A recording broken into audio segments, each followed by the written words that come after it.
This video will analyse the technique of a person performing the skill of a rugby placekick. The rugby placekick is used throughout a game of rugby regularly.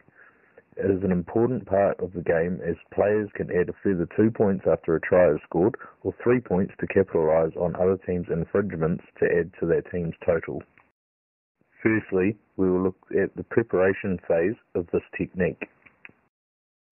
In the preparation phase, the player lines up the ball towards the target before taking steps back and across, which is their run-up. The path of the hub is over the base of support, with the trunk facing towards the ball on about a 45-degree angle.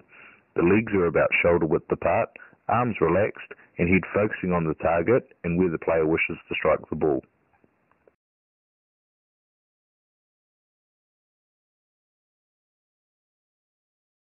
Now we move on to the execution phase of this technique. With the kicker approaching the ball, the path of the hub's motion shifts towards the ball. When the player reaches the ball and is about to impact, their body weight is transferred to the plant foot, which gives them a stable support for the kicking leg to come around in an arc and strike through the ball. Throughout this phase, and upon impact, the player's head remains down looking at the ball, with the opposite arm to kicking leg coming across to aid with balance and the trunk rotating around to face the target. The last phase throughout this technique is the follow-through. Throughout this phase, which is after impact, the path of the hub and body weight continue their movement towards the target.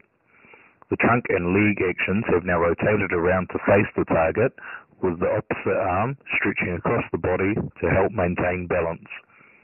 Throughout this phase, the head is still in a downward position. For my first vantage point, I chose side on. The reason I chose this was to show the kicker's run up and the leg action when striking through the ball. My second vantage point was front on.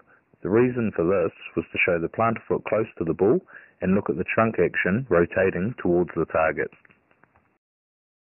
The motor development stage that the person who demonstrated the technique has reached is the autonomous stage of learning.